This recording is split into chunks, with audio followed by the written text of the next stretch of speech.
Bismillahirrahmanirrahim. Alhamdulillahirabbil alamin. Allahumma shalli wa sallim wa barik ala sayyidis sadat qutbil bidayati wan nihayat khalifatillah bi khazainil ardi was samawat wa ala alihi wa sahbihi madamatis sadat wal qadat salatan tabtahu lana biha wa bal khairati was sa'adat fi darid dunya wa fi daril ma'ad wa barik lana biha fi umrina wa bi rizqina wa fi awladina wa ala ikhwanina minal mu'minin wal mu'minat wal muslimin wal muslimat أينما كانوا في جميع الجهاد والبلاد وتنجنا بها وإياهم من جميع الأهوال والآفات ومن شر الحياة وشر الممات يا ولي الحسنة وقاضي الحاجات. قال الحبيب عثمان بتاوي رحمه الله ونفعنا به وبجميع علومه في الدارين آمين. Sifat yang wajib bagi Allah yang kelima, qiyamuhu ta'ala binafsih. Wajib maksudnya pada akal, pada hukum akal. Wajib Allah bersifat qiyamuhu ta'ala binafsih.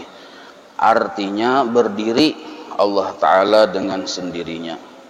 Maka mustahil tiada berdiri dengan sendirinya. Maksud berdiri sendirinya, Allah ta'ala itu mampu dengan sendirinya dan memiliki dengan sendirinya. Itu yang dimaksud berdiri. Jadi mampu, atau bahasa Banjarnya kawa. Kawa dengan sendirinya. Tapi kawa itu bahasa Jepang lah, mampu kan sudah. Mampu dengan sendirinya dan memiliki dengan sendirinya. Apa yang mampu bagi Allah? Mampu menjadikan segala sesuatu, mampu menentukan segala sesuatu. Sedangkan apa yang dimiliki oleh Allah? Segala sesuatu itu. Jadi seluruh sesuatu itu miliknya Allah. Kenapa Allah memiliki segala sesuatu? Nah, memiliki segala sesuatu itu dengan sendirinya. Dengan sendirinya. Bukan karena dibantu, bukan karena diserahi, bukan karena jorong Banjar, bukan karena dijulungi. Nah, kalau kita hamba memiliki sesuatu karena dijulungi, dititipi. Nah, kalau Allah Ta'ala mempunyai sesuatu dengan sendirinya, mampu dengan sendirinya, bukan karena bantuan siapa-siapa, bukan karena pertolongan apa-apa, mampu dengan sendirinya. Lalu ujar para ulama, kemampuan Allah secara garis besar terbagi dua. Secara garis besar itu terbagi dua. Pertama, Allah mampu dengan sendirinya menjadikan segala sesuatu yang disebut makhluk. Itu pertama, mampu menjadikan segala sesuatu. Yang kedua, Allah mampu dengan sendirinya malawasakan segala sesuatu itu ada sesuai dengan kehendaknya. Bumi diadakan Allah dan dilamakan Allah adanya sesuai dengan kehendaknya. Berapa lamanya terserah Allah Ta'ala. Langit kayak itu juga. Imbang itu pulang kita makhluknya. Ada yang lawasnya di dunia ini 30 tahun, 50 tahun, 70 tahun. Tergantung kehendak Allah. Jadi Allah Ta'ala mampu menjadikan segala sesuatu dan mampu malawasakan segala sesuatu itu ada. Kemampuan Allah menjadikan dan malawasakan itu bukan karena dibantu oleh siapa-siapa, bukan karena dibantu oleh apa-apa, tetapi mampu dengan sendirinya. Nah, itu yang disebut qiyamuhu ta'ala binafsih. Mampu dengan sendirinya, memiliki dengan sendirinya. Sama nang kayak kita, setelah diadakan Allah jaga, Allah pelihara, Allah beri rezeki, Allah gerakkan, Allah diamkan. Nah, seluruhnya itu Allah yang menggawi. Bahasa Arabnya wahdahu. Sidin aja yang memelihara, memberi rezeki, menggerakkan, mendiamkan. Seandainya satu detik Allah melepas kita, kita tuh binasa. Walaupun setengah detik, seandainya ada lebih pendek lagi dari detik tuh, dilepas oleh Allah, maka kita tuh binasa. Maka kada pernah kita tadi bisa lepas dari pertolongan Allah. Nah, Allah yang terus menerus menolongi kita ini dengan kemampuan sidin sendirinya. tanpa ada yang membantu, tanpa ada yang mendukung. Sidin mampu saurangan je kita. Nah, itu disebut qiyamuhu ta'ala binafsi. Supaya mudah paham misalnya kayak ini nah. Allah Ta'ala kita yakini hanya sidin yang menjadikan segala sesuatu, dan hanya sidin yang memberi rezeki, memelihara segala sesuatu tersebut. Maka yang memberi manfaat kepada segala sesuatu hanya Allah, dan yang memberi mudarat kepada segala sesuatu hanya Allah. Menyampaikan manfaat kepada segala sesuatu oleh Allah, Allah tuh mampu dengan sendirinya, tanpa bantuan siapa-siapa, tanpa karina siapa-siapa. Menyampaikan mudarat kepada segala sesuatu oleh Allah Ta'ala, bukan juga bantuan siapa-siapa, Allah mampu dengan sendirinya. Nah, contoh menyampaikan manfaat, kita misalnya garing, lalu kita berobat. Nah, kalau orang kenal Allah bersifat qiyamuhu ta'ala binafsih, inya bisa keyakinan Allah mampu menyembuhkan sakitku. Walaupun seandainya Allah kada maulah ubat, walaupun ubat tadi kada diminum, Allah Ta'ala mampu menyembuhkan sakitku. Nah, yang kedua pulang contohnya, Allah Ta'ala mampu menjadikan perutku kanyang walaupun kada ada nasi. Seandainya nasi ada, nasi kada ditaguk, kada diuntal, tetap Allah mampu mengenyangkan hamba-hambanya walaupun kada ada nasi. Nah, ini maksud qiyamuhu ta'ala binafsih. Kalau pang misalnya kita banggapan Allah Ta'ala menjadikan kita kanyang nih kerjasama dengan nasi, kada. Allah Ta'ala menyembuhkan orang garing, orang sakit kerjasama dengan obat, dengan dokter, kada juga, kada kerjasama. Ini yang dimaksud wahdahu la syarikalah, kada kerjasama. Nah, cuma kenapa kita minum obat bila garing, makan nasi bila lapar, minum banyu bila haus? Itu semata-mata syariat, atau bisa disebut hukum adat, kebiasaan. Kebiasaannya bila kita parut lapar dibawa makan kanyang, biasa, kebiasaannya hukum adat. Kebiasaannya bila inya minum hilang haus, kebiasaan aja. Dan karena kenapa terjadi? Karena Allah yang hendak kayak itu. Allah aja yang hendak sebenarnya. Itu dari sisi menyampaikan manfaat, sama dari sisi menyampaikan mudarat. Mudarat yang paling dahsyat nah, kematian. Misalnya, Allah tuh mampu menjadikan seseorang itu mati tanpa harus ada Ijrail. Walaupun Ijrail kadada, mun Allah menghendaki orang itu mati, mati. Walaupun penyakit kadada, mun Allah menghendaki orang itu mati, mati. Nah, jadi Allah menyampaikan sesuatu kemudaratan tanpa harus memerlukan, tanpa harus minta bantuan lawan sebab. Tapi kenapa ada sebab? Itu hukum adat. Arti hukum adat, memang Allah sudah bakal hendak nang kayak itu. Nah, ini yang disebut qiyamuhu ta'ala binafsi. Allah mampu dengan sendirinya. Dalilnya di sini dipadahkan. Dalil bahwa Allah Ta'ala bersifat qiyamuhu ta'ala binafsi, yaitu firman Allah Ta'ala, innallaha laghaniyun 'anil 'alamin. Innallaha laghaniyun 'anil 'alamin. Artinya bahwasanya Allah Ta'ala yang kaya daripada sekalian alam. Yang kaya, arti yang kaya ini kada bahajat, kada memerlukan bantuan siapapun, dan kada memerlukan bantuan apapun. Ini yang disebut kaya sebujur-bujur kaya narannya. Ini i'tikad kita, keyakinan kita lah. Jadi waktu kita misalnya bersyariat, kenapa melaksanakan syariat? Semata-mata disuruh oleh Allah. Tetapi hati kita tetap besi keyakinan, yang mengabulkan hajatku hanya Allah, yang menentukan nasibku hanya Allah, yang menentukan baik buruk terhadap diriku hanya Allah. Sedangkan syariat hanya sekedar dilaksanakan. Ujar orang tasawuf, syariat dilaksanakan tujuannya diantaranya untuk menghasilkan pahala dan dosa. Allah menyuruh kita bersyariat supaya hendak mengetahui mana yang taat, mana yang kada, mana yang bujur menggawi perintah, mana yang kada bujur. Bila inya mau menggawi dan bujur, Allah beri pahala. Bila inya kada mau menggawi atau menggawi jua tapi tak salah, Allah beri kena dosa, catatannya ada. Nah, itu aja tujuan syariat. Minum obat bila garing, asal kita minum obat karena Allah, minum obat itu berpahala. Maksud karena Allah, karena disuruh Allah. Nah, asal bujur caranya minum obat dan bujur niatnya karena disuruh Allah, maka minum obat berpahala. Tapi bisa juga minum obat ini berdosa. Kenapa?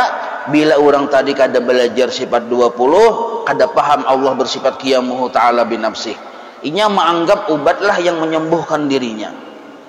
Atau misalnya inya menganggap juga Allah yang menyembuhkan, tapi bekerja sama Allah dengan obat. Buktinya bila aku kada minum obat, kada ampih-ampih garing. Bila sudah minum obat, hanyar ampih garing. Jangan-jangan Allah Ta'ala tadi bekerja sama dengan obat. Nah, itu pun tak salah juga etikat mengkaya itu. Nah, adakah obat, kadadakah obat? Nah, itu dulu kita. Jadi misalnya hendak minum obat nih, nah obat saraub sabigi. Amun saraub kebanyakan sabigi. Kita cangangi dulu obat nih tuh. Nah, sebelum minum obat beresihi etikat dulu. Bujurahkan etikat lawan Tuhan. Model kayak kita tuh berpandir lawan Tuhan, ya Allah, ulun minum obat ini semata-mata mengerjakan suruhan pian ja. Ulun paham benar obat ini kadadakah mun pian hendak menyembuhkan sakit ulun, hasil sembuh. Cuma pian itu tadi hendak melihat ulun minum obat dulu. Itu pun menghadangi pian juga. Bila berkesesuaian dengan kehendak pian, terjadi sembuh. Bila kada sembuh, berarti pian belum hendak menyembuhkan. Nah, maka kita minum obat tuh beresih etikat. Jangan sampai kita walaupun muntungnya bisa aja muntung itu, ya Allah pian jua yang menyembuhkan, Allahumma isbini, ya Allah sembuhkan ulun, pian yang menyembuhkan, obat kada menyembuhkan, muntungnya nang kaya itu. Tapi imbah sehari, 2 hari, 3 hari, seminggu kehabisan obat, kada ada orang berjual, hara jua hati. Nah, mana lagi yang mau toko obat berjual kada ada aja. Nah, sekalinya habis toko obat sabarataan sedunian tabakar, dapatnya unjuk rasa kebakaran, kada ada lagi orang berjual obat. Kemana mencari pabriknya tabakar juga habisan. Jadi yang gering ini mencari obat kemana? Yang dahulu Allahumma ya Allah pian yang menyembuhkan. Nah, sekarang lain zikirnya. Dahulu Allahumma, sekarang zikirnya lain. Nah, akhirnya mati jua aku, mati jua aku, mati jua aku. Jadi zikirnya kayak itu. Nah, ketahuan ketika sebab kadada, ketahuan keimanan kita lawan Tuhan. Ketahuan keimanan kita lawan Tuhan. Apakah kita tadi bujur-bujur beriktimat hati kepada Allah atau beriktimat kepada selain Allah? Arti iktimat itu berpegang, mengharap. Maka kita tuh wajib membiasakan melatih tauhid Allah bersifat qiyamuhu ta'ala binafsih ketika menggawi sabab. Ambil nasi. Nah, sebelum makan tafakur dulu, memasang tauhid qiyamuhu ta'ala binafsih. Ya Allah, ulun makan nasi 3 piring ini nih, semata-mata menjunjung perintah pian. Padahal yang tak tahu tuh 3 piring tuh jelas sudah ketahuan sudah. Nah, iyalah. Sesuai awaknya ya lah. Katanya kada kau disamakan juga. Parut tuh lain ukuran. Ada yang 4 piring jadi buncu aja hibak. Di tengah belum lagi. Hah? Jadi nasi ini kita tapakuri dulu. Ya Allah, ulun paham sudah belajar bangqiyamuhu ta'ala binafsih, yang menjadikan kanyang tuh pian, dan pian menjadikan kanyang kada kerjasama dengan nasi. Adakah nasi? Adakah pian hendak menjadikan kanyang jadi kanyang tahane? Cuma ulun mau untal nasi ini pian menyuruh ulun mengumpati hukum kebiasaan, hukum syariat, mau untal nasi supaya ulun dapat pahala. Maka ulun menguntal nasi, ulun niatakan pertama pian menyuruh, kedua pian menyuruh juga supaya secara syariat ulun berisi kemampuan beribadah secara syariat. Nah, lalu pian untal nasi, nasinya nukarnya duit yang halal. Nah, lalu berpahala kita makan nasi itu kayak itu. Nah, amun kita makan nasi kada belampu, arti kada belampu tuh kada bertauhid, kada berpanjanak, kada ada beisi keyakinan terhadap Allah waktu makan nasi. Nah, maka ini disebut makan nasinya dihukumi bermaksiat lawan Allah. Nah, hati nang kayak itu makan nasi, lalu datang kanyang, muntung alhamdulillah, cumanya beranggapan nasilah yang mengenyangi. Nah, salah nih tuh. Atau yang kedua, ini menganggap Allah juga yang mengenyangi, tapi bekerja sama lawan nasi. Sebab mun kada ada nasi, kada kawa juga Allah mengenyangi. Misal nih anggapan yang salah nang kayak itu, salah juga nang kayak itu anggapannya. Nah, lalu kenapa secara adat itu terjadi? Bila kita makan dulu hanyar Tuhan menjulungi kanyang. Bila kita minum dulu hanyar Tuhan menjulungi hilang haus. Bila kita minum obat dulu hanyar Tuhan menjulungi sembuh. Kenapa? Nah, semata-mata itu memang sudah dikehendaki oleh Allah. Allah sudah berkehendak nang kayak itu. Tapi pulang banyak aja yang terjadi yang lawanannya. Tuhan hendak membuktikan bahwa ada obat yang menyembuhkan. Banyak orang yang berobat bertahun-tahun kada sembuh-sembuh. Keliling dunia berobat, mau dihitung-hitung duitnya 100 miliar sudah habis berobat, kada sembuh-sembuh juga. Ini Tuhan hendak membuktikan bahwa ada obat yang menyembuhkan. Dokter ahli banyak berucap, aku angkat tangan di dokter ahli. Ini bukti bahwa ada dokter ahli yang menyembuhkan. Yang menyembuhkan hanya Allah wahdahu la syarikalah. Sambungannya. Maka patut bagi mukmin mu'taqid bahwa ia menyatakan hajatnya dan fakirnya kepada Allah Subhanahu wa taala adanya. Nah, disuruh kita menyatakan hajat.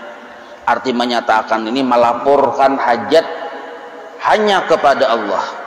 Dan melaporkan kepakiran. Arti kepakiran itu ketidakberdayaan kita hanya kepada Allah. Garingkah kita? Yang disuruh dilapuri ini itu Allah.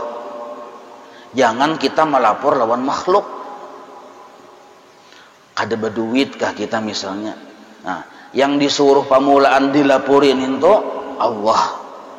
Misalkan garing, ungut, di palatar mahadang orang lalu. Ada orang lalu di kiau.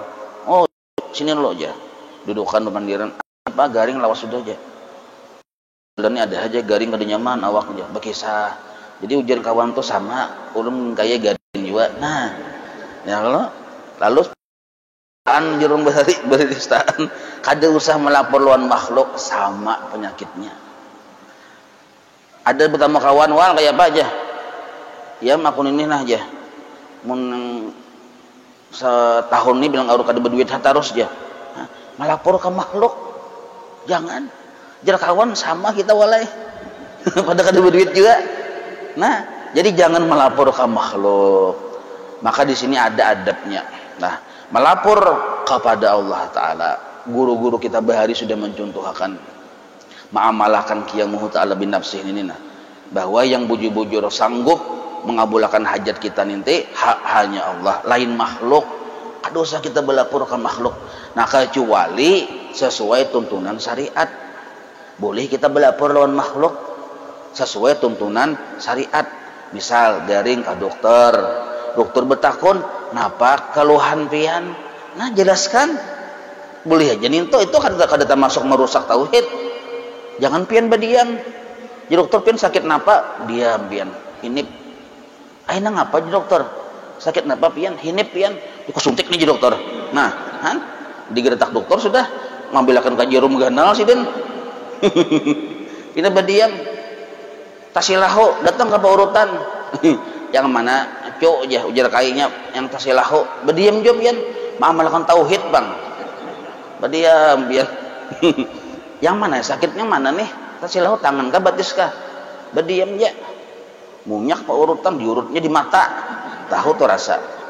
Nah, jadi boleh aja kita berpadah sesuai dengan tuntunan syariah naranya. Bapadah nih tuh kada menggugurkan kita dari wilayah kada beradab lawan Tuhan. Boleh aja bapadah. Nah, yang kada boleh nih tuh, yang kada bagus nih tuh kada ada hubungannya.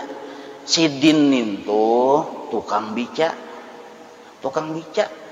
Kita bapak dah lawan tukang bican ini kada berduit cucuk lah. Kada cucuk, dia tukang bica, aku banget pada nyawa. Nah, kada cucuk narangnya ya Allah. Nah, duduk aku ini petasi lahu nah aja. Bakisah lawan yang tukang panambal ban, dia tukang panambal ban nyawa tapi beda ke sini aku randam betis Jawa. Nah, disesuaikan. Kamana tujuan hajat ke situ kita bakisah, disesuaikan.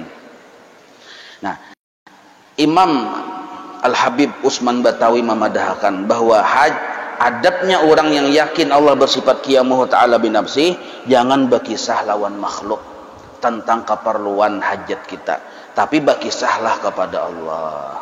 Nah, berkisah ini caranya dua. Nah, cara pertama berdoa. Cuma ingat akan kena berdoa ini kita baru belajar ke sama besar kalamnya Allah. Jangan sampai kita berdoa itu anduh doa panjang 3 jam tengah malam tuh bangun berdoa aja melapor lawan Tuhan. Jangan sampai menganggap Tuhan tuh ada tahu, tak salah juga kena. Atau kena ada sampai babnya sama besar kalam belum lagi ya kalau. Nah, cuma lapor dulu Tuhan dulu mengamalkan qiyamuhu ta'ala binafsih ini. Nah, imbah nintu itu cara pertama berdoa meminta lawan Tuhan. Allahumma, jar Allah Ta'ala bila mau berdoa lawan aku kabulkan. Ciri Tuhan hendak mengabulkan muntung kita diulah sidin meminta kepada sidin. Itu ciri.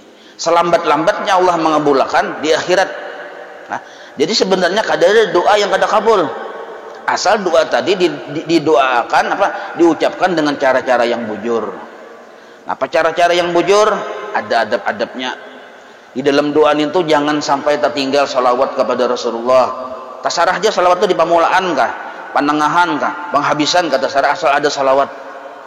Bismillah, alhamdulillah, salawat.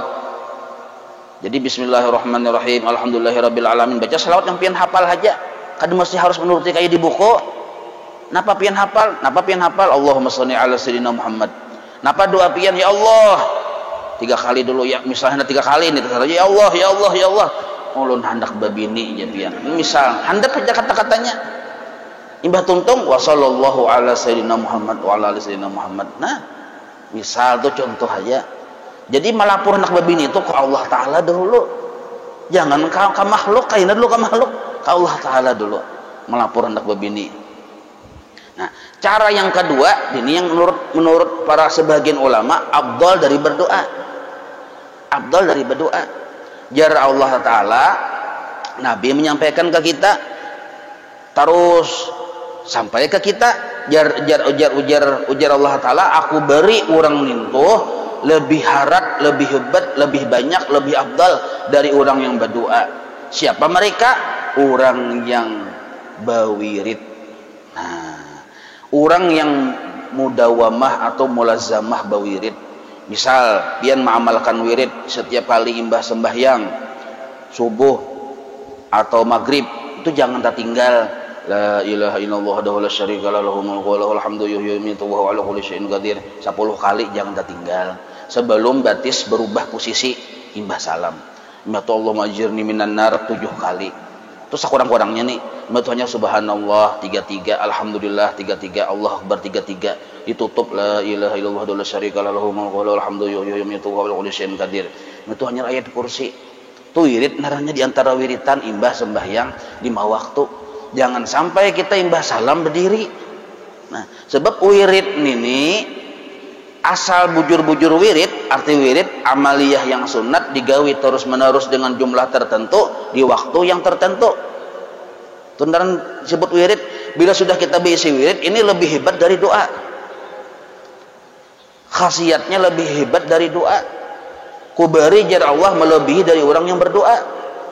Misal wiritan pian 5 waktu nintuh gawi aja terus, maka Allah memperhatikan kita dengan perhatian yang khusus walaupun kita kada berdoa. Atau misalnya pian diisi wiritan Quran sehari salambar, Quran sehari salambar dibuka kayak di bang salambar. Nah, dibaca maksudnya sehari salambar dibaca. Kadakawa salambar ayo asa per 3 lembar.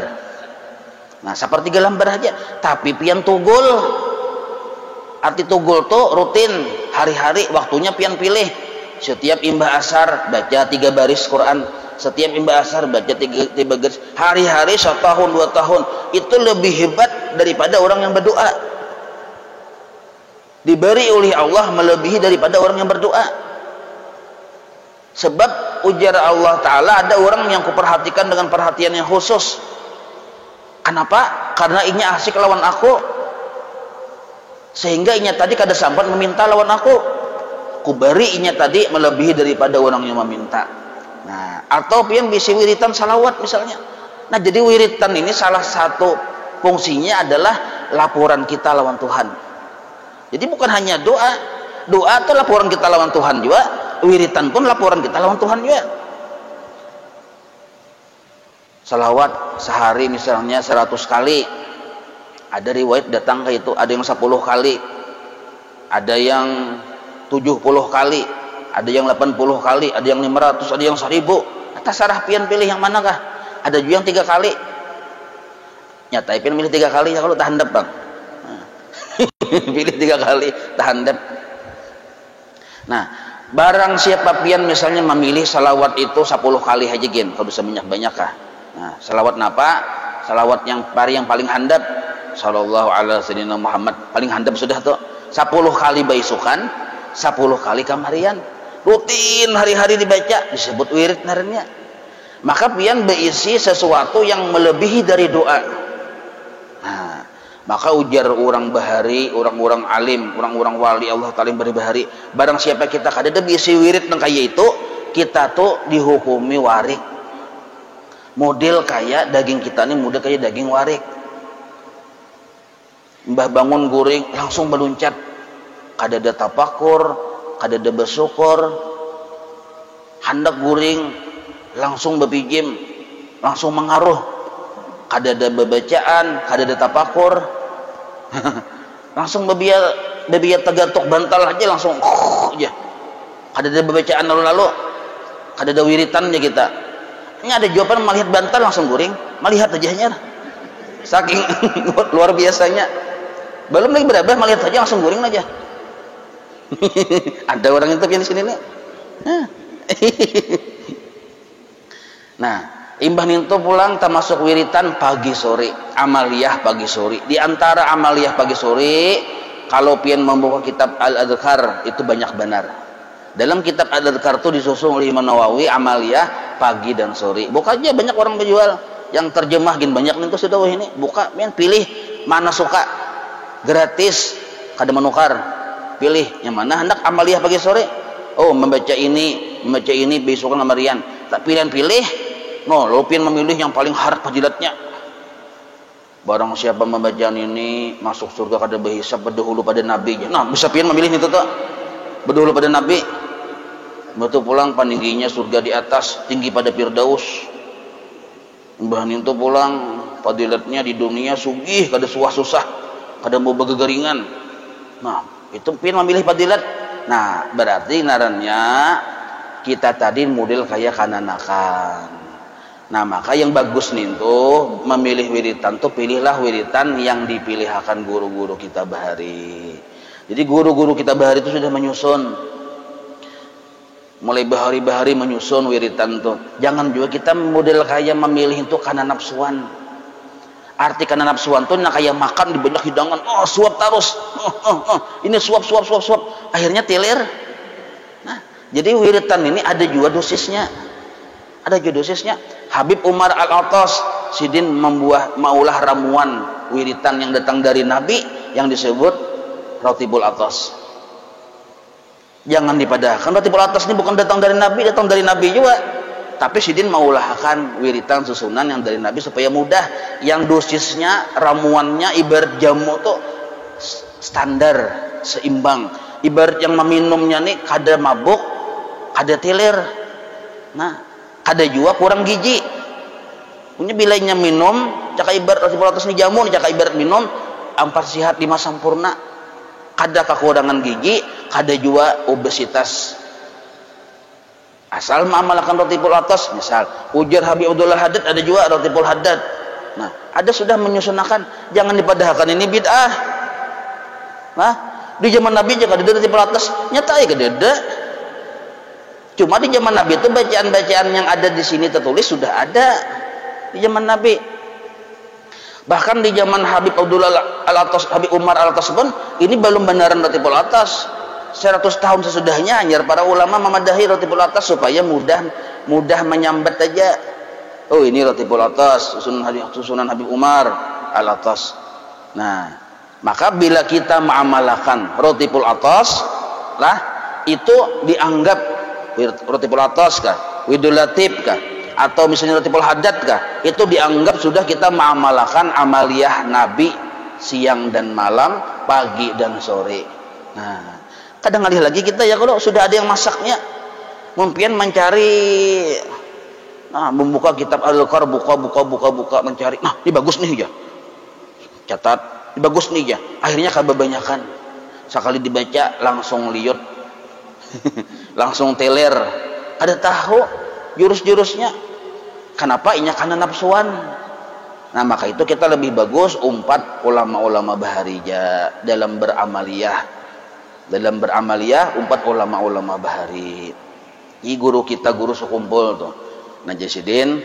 Nah barang siapa mengamalkan roti pelatas, insya Allah diberi husnul khotimah. Nah kan yang penting husnul khotimah, yang penting tuh husnul khotimah, bukan sugih di dunia ini yang penting. Pian sugih kawalah menghindar dari mati. Ayo sugih benar kawalah menghindar dari mati, kada kawa. Berkuasa benar kada kawa aja menghindar dari mati. Malah makin banyak kekuasaan, makin banyak kesugihan, makin panjang hisapnya kena di akhirat, makin lawas hisapnya. Sinduk sabilah hisapnya 40 tahun di sana. Pian pulang diisi pabrik sinduk lawas benar tuh hisapnya. Pikirkan oleh halus, orang sudah di surga beratan pian masih di kubur-kubur di luar aja lagi berurusan. Nah maka itu selain kita memikirkan hidup di dunia ini kayak apa supaya nyaman sederhana, nah kita pikirkan hidup yang di akhirat. Di antara amaliyahnya adalah mengamalkan roti pelatas. Nah, tetapi ingat, setelah kita mengamalkan roti pelatas, nah jaga i'tikad. Artinya Allah Ta'ala seandainya aku kadang mengamalkan roti pelatas pun, mun Allah Ta'ala hendak memberiku husnul khotimah, sidin bari. Sebab Allah Ta'ala itu bersifat qiyamuhu ta'ala binafsih. Seandainya aku kadang menggawi 5 waktu pun, seandainya nih aku kadang menggawi 5 waktu, tapi Allah bakal hendak aku masuk surga. Jadi, tapi sekalinya Allah kada kaya itu. Nah itu masalahnya. Allah kada kaya itu secara hakikat, tapi Allah kada kaya itu. Allah berisi peraturan. Jar Allah bila nyawa mau minum hilang haus. Walaupun kita bisa keyakinan bujur yang menghilangkan haus Allah, bukan banyu. Mengamalkan misalnya amal-amalan Nabi kubari husnul khotimah. Mun nyawa kada mau mengamalkan kada kubari, walaupun urusan bari membari itu hakku. Nyawa bila kada menggawi 5 waktu kada kujulungi surga. Walaupun urusan memberi surga itu hakku. Nah maka itu paling pertama sekali keadaan kita kayak apapun kita laporkan kepada Allah. Caranya lah, ini cara praktiknya paling mudah. Kita misalnya hendak berangkat, kemana ke berangkat, minta sampaikan ke tujuan itu dengan Allah dulu. Ada usah berucap tafakur aja, ya Allah, nah ulun berbuat di mobil hendak tulak ke masjid. Nah ulun berhajat lawan pian sampai ke masjid. Nah kayak itu. Jangan kita mantang-mantang mobilnya sudah luar biasa, mobil Alphard misalnya, nah, lalu berbuat rasa wajib sampai, rasa nyata sampai sudah kada. Nah, bila kita garing minum obat, nah lapor lawan Tuhan, sebelum minum obat lapor lawan Tuhan, ya Allah, ulun minum obat, ulun minta lawan pian kesembuhan. Nah, minum obat semata-mata menjunjung perintah pian. Pian makan, biasakan lapor lawan Tuhan, ya Allah, ulun makan, ulun minta hasilnya lawan pian. kada ulun berpegang lawan nasi. Nah, maka membiasakan mentapakurakan bahwa Allah bersifat qiyamuhu ta'ala binafsih, nah itu termasuk latihan atau riyadhah ngarannya. Supaya kena seandainya kita kada ada sebab di diri kita, kita kada putus asa. Nasi kada ada, beras kada ada, luntung kada ada yang dimakan. Kita kada putus asa dari rahmat Allah. Kenapa? Karena kita mulai berhari sudah kada pernah bersandar dengan sabab. Duit kada ada, kada putus asa kita. Garing ubat kada putus asa karena mulai sabahariannya waktu sabab ada ubat ada duit ada banyak waktu sugih waktu sihat kita kada pernah bersandar dengan semuanya itu. Nah maka ketika sabab kada masalah bagi kita karena sudah terbiasa kada berpegang dengan sabab. Nah, ingat situlah wallahu a'lam. Maulaya salli wa sallim daiman abada ala habibika khairi khalqi kullihim ya rabbi bil mustafa waghfir lana ma madha ya wasi'an karami wa sallallahu ala sayidina Muhammad wa ala alihi wa sahbihi wa sallam walhamdulillahi rabbil alamin.